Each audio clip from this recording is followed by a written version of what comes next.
1인당 2분 이내에서 발언해 주시면 감사하겠습니다. 네, 오클랜드의 신성남 형제님 마이크 꽂았는데 발언해 주십시오. 네, 먼저 오늘 이현희 형제님 찬양에 깜짝 놀랐습니다. 뭐 그런 걸 보고 뭐라 그래야 되나요? 예기치 못한 놀라움? 저렇게 찬양을 잘하실지 몰랐습니다. 정말 몰랐습니다. 더군다나 그 새벽 시간인데 목도 많이 잠기셨을 텐데 대단한 찬양을 아침에 들어서 감사드리고요. 그리고 오늘 본문 정영민 형제님 말씀 잘 들었습니다. 사실 지금 우리가 사는 시대도 참 평탄하지가 않죠. 저도 이렇게 돌이켜보면 어려서부터 맨날 뭐 한반도의 전쟁 위기다. 우리 때는 왜 이렇게 전쟁 위기가 많았는지. 북한 얘기 나오고 뭐 중공이 어떻고 소련이 어떻고 어수선하게 자랐던 것 같아요. 학생 시절까지도. 또 그것뿐입니까? 경제 위기가 아닌 적이 없었던 것 같아요. 요즘도 인플레다 뭐 물가가 오르고 금리가 오르고 부동산이 참 어려움이 많죠. 근데 돌이켜보면 또 한 번도 경제가 뭐 이렇게 잠깐 반짝 좋은 적은 있어도 경제 위기가 아닌 적도 별로 없었던 것 같아요. 그 다음에 공산주의 망하면은 좋은 세상 올 줄 알았습니다. 저는 젊었을 때. 웬걸 공산주의 망해도 또 세상은 패권주의로 가고 더 복잡하고 양극화는 심해지고 지금도 또 어렵죠. 전쟁이 일어나고 다시는 전쟁 없을 줄 알았더니 뭐 그 뒤에도 이라크 전쟁 무슨 전쟁 지금 러시아 전쟁까지 계속 일어나고 있죠. 우크라이나에. 그 다음에 또 독재 군사 독재 끝나면 이제는 민주정부 들어섰으니까 좋은 세상 올 거다. 웬걸요. 그 겉에 간판만 바뀌었지 기득권 집단들은 전혀 변하지가 않았습니다. 과거부터 더 교활하고 더 심혈을 기울여서 아주 고급스럽게 나라를 어렵게 하고 있죠. 자기 권력을 절대 놓지 않습니다. 그러니까 참 돌이켜보면 우리들이 참 힘든 세상을 살고 있구나. 우리 부모 세대는 전쟁을 겪고 더 어려운 삶을 살았지만 우리 시대도 지금 만만치가 않구나.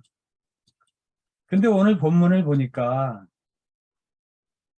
이거는 또 기가 막히네요. 자식을 낳으면 아들을 낳으면 강에다 던져야 되는 예외 없이 강에다 던져야 되는 그런 기가 막힌 시대를 살았습니다. 만약 오늘날 우리가 그렇게 하라 그러면 그거 견디겠습니까? 그런 가운데에서도 이스라엘은 그 어려움을 견디고 그 나라가 망한 때도 있었고 근데 2000년 후에 또다시 팔레스타인의 나라를 세우고 어쨌든 뭐 그렇게 왔죠. 그게 세상살이인지 모르지만 이런 많은 우리도 같은 어려움을 겪을 때 이 가운데서 어떤 자세를 살아야 되는가 그런 거를 생각하게 하는 오늘의 담화였습니다. 그래서 그들도 불평할 수 있었고 우리도 불평할 수 있지만 불평이 해결해 주는 건 아무것도 없죠. 자식을 강에다 던져야 되는 시대도 견뎠는데 우리도 어려움이 있더라도 그 가운데서 흔들리지 말고 너무 낙심하지 말고 또 지혜와 감사로 살아야 되겠다. 그런 마음을 다짐해보는 그런 시간이 되었습니다. 귀한 담화에 감사드립니다. 네, 감사합니다.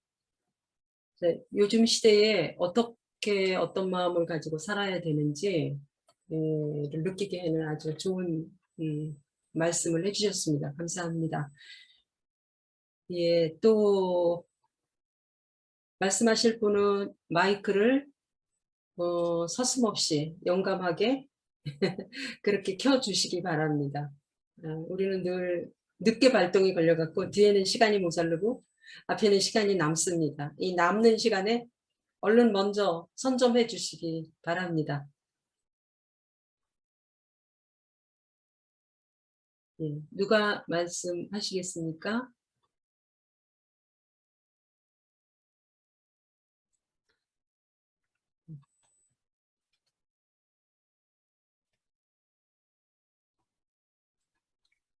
제가 말씀드려도 될까요? 네네, 박정희 형제님 말씀해 주십시오. 나중에 시간이 모자랄까 봐 지금 말씀드리겠습니다. 네, 잘하셨습니다. 오늘 사실 창세기 그 재미있는 구절이 있어서 그 예습까지 했는데 그 순식간에 본문이 바뀌어서 저도 조금 당황스러운데요. 근데 이 말씀 들으면서 느끼는 거는 야 정말 이 인류의 역사상 뭐 이게 우리의 오늘 성경 본문 말씀의 역사성을 떠나서라도 정말로 그 인류사에 생명을 죽이는 일은 남성들이 했고 권력을 가진 남성들이 했고 그 중에서도 그런 환란 중에서도 생명을 살리는 역할은 여성들이 해냈구나 라는 그런 생각을 하게 됩니다. 그게 뭐 반드시 우리가 성별로서의 여성이라고 할 수도 있겠지만 어떻게 보면 그 여성성이 인간의 여성성이라고 하는 것이 생명을 살린다.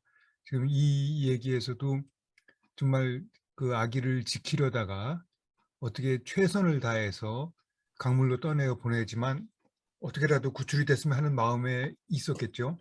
그리고 그걸 또 그 누이가 그 노심초사하는 마음으로 지켜보고 그리고 결국 또 이제 바라오의 그 공주에 의해서 목숨을 구하게 되니까 그런 스토리가 아닌가 그런 느낌이 들어요. 그리고 이제 또 한 가지 생각할 수 있는 것은 이런 기사가 많이 성경에 반복되는 거 보면은 정말 아까 정유민 형제님 말씀하신 대로 에스닉 클렌징 같이 이 민족 간의 갈등이 있을 때 그냥 그 민족을 말살하려고 하는 그러한 그 시도들이 많이 있었나 보다. 그 사실 뭐 현대사에서도 그게 없어지는 것이 아니잖아요. 그래서 그런 문제들이 있고 또 한편으로는 그런 말살의 역사를 이겨낼 때 위대한 지도자가 나온다라는 그런 것도 느끼게 됩니다. 우리 예수의 마태복음에 보면 그 예수님도 이제 비슷한 경우를 겪잖아요. 그래서 뭐 그게 우연의 일치인지 아니면은 제2의 모세를 그리고자 한 마태의 그 의지일지 그거는 뭐 해석의 여지가 있겠습니다만은 그런 부분들을 느꼈습니다. 예, 오늘 말씀 감사합니다. 네, 감사합니다. 네. 찰리윤님은 손 드신 건가요? 예, 말씀해 주십시오. 예, 저도 그 같은 맥락에서 오늘 또 말씀을 들으면서 여러 가지가 교차되는 마음이 있는데요. 저는 개인적으로 이제 말씀을 들으면서 이렇게 은혜가 좀 되더라고요. 그래서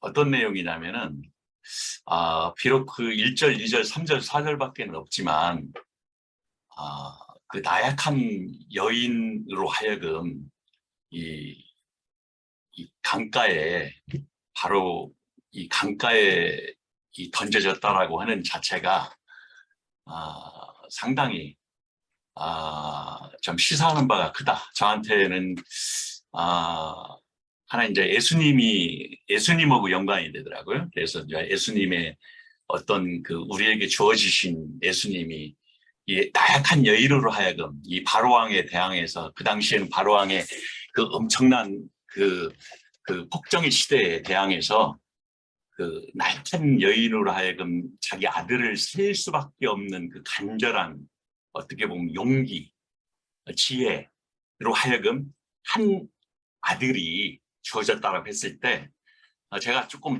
알레고리적으로 해석하는지는 모르겠지만은 오늘날 우리에게 주어진 게 바로 예수님이지 않느냐라는 그런 의미를 좀 시사하는 부분이 저한테 왔습니다. 그래서 한 아이가 우리에게 주어졌다고 했을 때 바로 그 모세를 어떻게 보면은 애표의 상징으로서 또 표현을 많이들 하거든요. 모세를 물가에서 건졌다라고 하는 표현이라든가 또 모세를 예수님의 어떤 애표의 상징으로 많이 표현을 하는데 이 간단하게 1절에서 4절까지 내용만 보더라도 저 개인적으로는 지금 오늘날 이 많은 어려운 시대에 제약 가운데 이런 시대에 있어서 이 강가에 한 남자아이가 던져지고 그걸 또 하나님의 손에 맡겨졌다고 했을 때 그 생명 하나가 많은 인류를 구원하여 주신 우리 예수님이 되지 않겠느냐 그런 생각을 좀 해보게 됐습니다. 그래서 이 오늘 말씀을 들으면서도 어떤 알레고리적으로 제가 조금 아까도 얘기했지만은 좀 생각하지 않나 그런 조심성도 있지만 한 아이와 또 강가라는 의미와 여러 가지 부분들을 생각을 해봤을 때는 결국은 이 말씀의 의미가 저한테 시사하는 게 참 이 제약 가운데서 던져진 이 한 여인의 용기로 하여금 우리에게 주신 예수님이지 않겠느냐 그런 생각을 해보게 됐습니다. 그래서 오늘도 감사하게 정말 하나님께 감사하다 그런 마음을 드리게 됐습니다. 예, 감사합니다. 네, 감사합니다. 예, 앞에서 두 분의 발언에 남는 게 여성이 생명을 살리는 위대한 여성이다. 예, 정말 아까 박정희 형제님이 말씀하신 것처럼 다 그런 건 아지만 인류사의 생명을 준 건 남성, 살리는 건 여성 그렇게 정말 대비되는 것 같습니다. 예. 또 발언하실 분, 예, 박 선배님 먼저 해주시고요. 그 다음에 이현희 형제님 발언해 주시기 바랍니다. 예, 저는 어제 말씀을 보면서 창세기에 있는 보면서 이 주제하고 어떻게 은밀하게 위대하게 연결이 될 것인가 상당히 기대를 했었거든요. 그래서 나름대로 저도 예스 비슷한 걸 한번 읽어봤어요. 그런데 오늘 갑자기 출애굽기로 옮기면서 그럴 수 있겠다 이런 생각을 했어요. 저는 오늘 이렇게 담화를 들으면서 이런 생각을 했습니다. 지금 최근에 성소수자들이 그 집회를 하고 그거 인해서 또 반대쪽에서 또 그 반대 집회를 하고 그런 뉴스가 있었던 걸 보게 되고 그것을 저희 와이프하고 한번 이야기를 했어요. 이 성소수자 부분에 대해서 어떻게 생각을 하느냐 했더니 저하고 이제 의견이 너무 틀리더라고요. 다르게 생각을 하는 거죠. 그래서 제가 오늘 담화를 들으면서 지금 이 여인의 행동이 기존에 있는 제도권, 그 당시의 정치적인 것들, 환경적인 것들 그대로 순응을 하게 되면 모세라는 인물은 태어날 수밖에 없도록 돼 있잖아요. 강가에 버릴 수밖에 없는데 그 여인의 은밀한 행동으로서 기존에 있는 정치적 어떤 권력으로부터 다른 생각, 다른 생각을 갖고 은밀하게 이 행동을 함으로써 이스라엘 민족이 위대하게 출애굽을 할 수 있는 그 발판을 마련한 것이 아닌가. 그래서 저는 이렇게 담화를 받고요. 그래서 오늘날 제가 느끼고 본봐야 될 점은 비록 이 세상에서 사회에서 나의 목소리가 다 관철되지는 않더라도 방관자가 되지 않고 하나의 목소리는 나는 나의 의견을 낼 수 있는 그런 생각을 가져야 되겠다.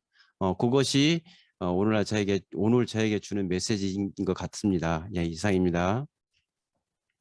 네, 감사합니다. 네, 이현희 형제님, 다음에 최현 형제님 하시겠습니다. 네. 네, 죄송합니다. 정말. 특히 최재구 형제님도 예습 많이 하신 것 같은데 죄송합니다. 저도 예습 엄청 했습니다. 오늘 말씀이 은밀하게 전달되기 위한 제 의도였습니다. 이해해 주십시오. 이상입니다. 예, 좀 항의를 하려고 하시는 발언 같았습니다. 오늘 항의가 많이 들어옵니다. 예. 그다음에 최요한 형제님 말씀해 주십시오. 예, 원래 은밀하게 위대하게라는 이 제목 자체는 지금 우리나라에서 웹툰과 뮤지컬과 영화로 등장한 그 소위 그 남북 간의 갈등,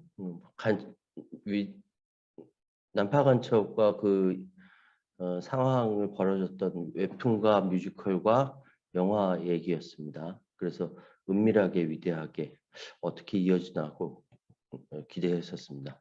일단은요, 제가 어제 8월 달쯤에 새로운 방송을 런칭하게 될 것 같은데, 그 탈북자 친구와 같이 방송을 하게 됐어요. 준비하고 있고요. 그러면서 어제 오늘 말씀을 하시니까 정말 은밀하게 위대하게 하느님이 한반도의 역사에 대해서 역사하고 계시다라고 생각을 하게 되었습니다. 하느님은 남은 남대로 북은 북대로 이제 은밀하게 위대하게 역사하고 계시다. 북에 있는 사람들이 그저 김일성 정권에 대해 아니 김정은 정권에 대해서 그저 따르기만 하는 것이 아니라 김정은 정권이 북의 인민들에 대해서 두려워하면서 자신들의 권력의 힘을 향유하려고 노력하고 있다. 북 정권이 미국이나 남한만 두려워하는 것이 아니라 북의 인민들을 두려워하고 있다라는 것을 어제 탈북자 친구와 이야기하면서 느끼게 됐고요. 마찬가지로 남한 정권도 뭐 다른 것들을 뿐만 아니라 남한의 민중들, 국민들, 시민들, 인민들을 두려워하면서 지금 꼼수를 부리고 있다라고 생각을 했고요. 그래서 하나님께서 남은 남대로 북은 북대로 은밀하게 위대하게 역사하고 계시고 있다라고 저도 믿고 있습니다. 그래서 오늘 본문 말씀대로 새로운 지도자가 그렇게 탄생하게 되는 것이 결코 쉽게 탄생하지 않는다 라는 생각을 하면서 앞으로 새로운 지도자의 탄생과 그 지도자가 어떤 한 인물이 아니라 우리의 시대 정신일 수 있고 우리의 나아갈 방향을 제시하는 어떤 인물을 통해서도 될 수 있겠다. 그래서 앞으로 하느님의 은밀하게 위대하게 한반도의 역사를 간절히 기대하고 있고요. 다음에 제가 방송하게 되면 다시 한번 알려드리도록 하겠습니다.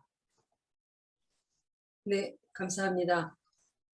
예, 박항희 형제님 이렇게 손들지 말라 그랬는데 이렇게 손들었어요.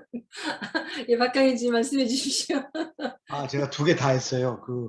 어떻게? 반응도 했는데, 모처럼 우리 정영민 목사님, 말씀을 이렇게 듣고 본인께서는 강대상의 목회자처럼 하지 않겠다.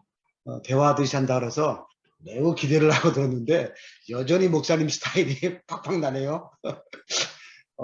저러다가 조금 있으면 헌금 걷겠구나. 조크로 잠깐 했고요. 제가 또 드리고 싶은 말씀은요. 모세의 인생을 보면 너무 극적이고 드라마틱하잖아요. 그죠? 근데 이게 성경 속의 설화와 같은 어떤 이야기가 아니라 우리 조선시대에도 이게 동일한 일이 있었어요. 여러분 다 아시겠지만 사육신이 있었잖아요. 세조 때 사육신은 다 어떻게 됐어요? 다 사형을 당했어요. 여러분은 사육신만 알겠지만 저희 할아버지는 사칠신 중에 한 분이었는데 그 얘기는 이제 생략을 하고 사육신의 부모도 그러니까 아버지 또 형제 자식 아들까지는 다 죽였거든요. 그러니까 사육신의 후손들이 아무도 없겠죠. 근데 딱 한 명이 살아남았어요. 그게 누구냐 그러면 박팽년의 둘째 아들 당연히 죽었지 아들이니까. 근데 둘째 아들의 처가 있었는데 이게 이시처가 있었어요. 그런데 그 이시처가 복중, 임신 중이었었다고. 그런데 이 여자가 낳아서 아들이거든 죽고 딸이거든 살려두라고 당연히 이제 정부에서는 명이 내려왔는데 마침 이때 몸종이었던 여종이 똑같이 임신을 하고 있었어요. 근데 박팽년의 그 둘째 아들은 아들을 낳고 여종은 딸을 낳거든요. 그래서 이것을 바꿔치기를 해요, 순간적으로.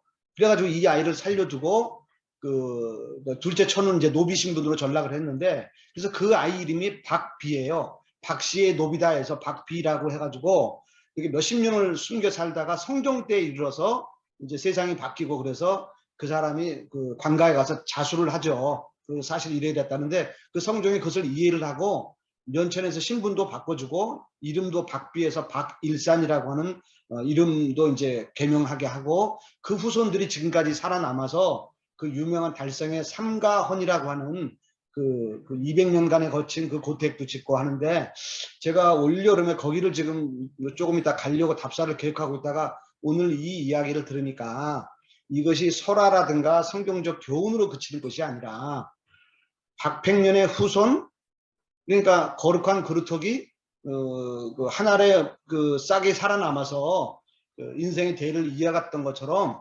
어쩌면 우리는 우리 삶의 영역에 있어서 모두가 다 모세와 같은 존재였을 것이다. 다만 모세가 살아남았던 것은 왕족으로 살으라고 했던 신분에 있었던 것이 아니고 하나님의 사명이었기 때문에 이 일화가 감동이 있었던 거잖아요. 또 박팽년의 후손도 그 사역신이 모두가 다 처형을 당했지만 한 사람이 살아남아서 후대까지 사역신의 정신을 지키고 있다는 것, 그런 의미에서 볼 때 나 역시도 이 땅에 태어난 것이 거저 왔던 것이 아니라 또 나라고 하는 행복이라고 하는 욕망, 인간적 신분, 이것만이 아니라 신의 어떤 은밀하고 위대했던 계획 때문에 나도 평이하다고 생각했을지는 모르겠지만 굉장한 비밀과 위대함 속에서 나라고 하는 생명이 이 땅에 주어졌을 것이다. 뭐 그런 생각을 하면서, 여러분들은 동의를 안 하시겠지만 저의 저다움에 대해서 스스로 자뻑을 했습니다. 감사합니다. 고맙습니다.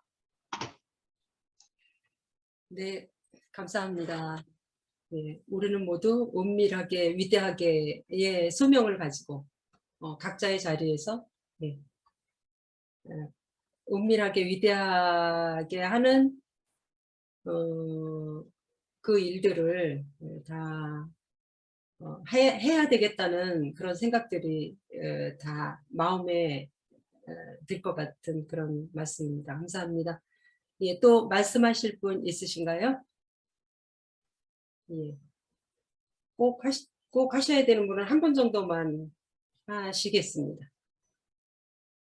예. 없으시면은 이만 끝내겠습니다. 거의 시간도 됐고 그래서 예, 이만 끝내겠습니다. 그러면 그 마지막으로 오늘 담화해 주신 정영민 형제님께서 뭐 마무리 말씀해 주시고 그리고 기도하시겠습니다.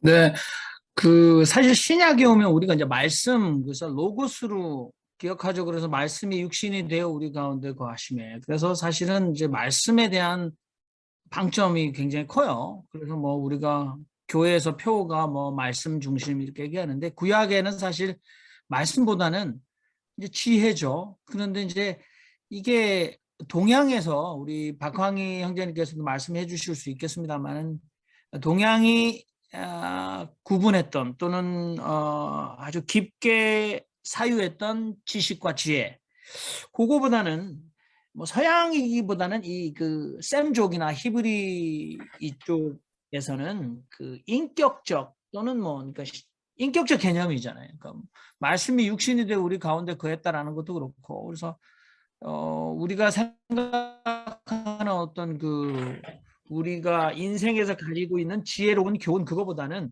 어떤 역동적인 인격을 가진 실체, 이렇게 믿었던 것 같아요. 그래서 그거에 대해서 우리가 좀 확인을 좀 한번 느껴보자. 그리고 저는 이제 마지막에 비약을 한 것이 그 십자가에 처형된 메시아, 그게 이제 유대인들에게는 굉장히 꺼리는 거다. 왜냐하면 이제 나무에 달려 죽는 것 자체가 유대인들은 엄청난 신의 저주 아래, 신이 가혹하게 저주한 죽음이 나무에 달리는 죽음인데, 그리고 이제 뭐 그 로마나 이렇게 그리스 사람들에게는 아니 메시아라는 양반이 와서 벌거벗겨진 채 처형당했다, 얼마나 웃기냐라고 하는데, 이제 바울은 그것이 하나님의 지혜다.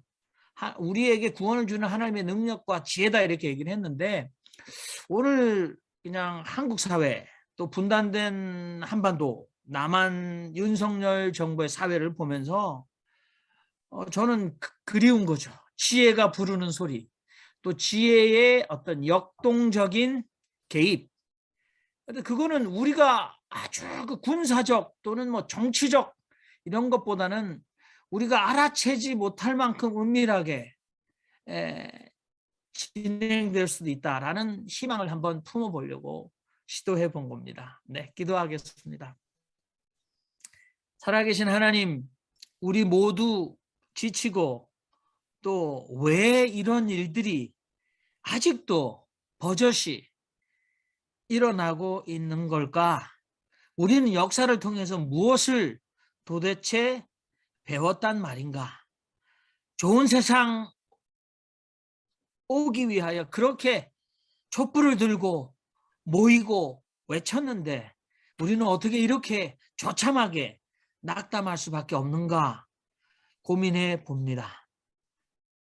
우리 모두의 헤아림 위에 넘치도록 뛰어난 하나님의 위대한 지혜를 기다리고 갈망하는 저희들을 버려두지 마시고 우리를 다시 일으켜 세워주셔서 말씀이 육신이 되어 우리 가운데 거한 것처럼 우리 모두도 지혜의 성육신이 되어 우리 삶 가운데 지혜의 역사를 일으키는 저희 공동체 되게 하옵소서. 아멘. 아멘.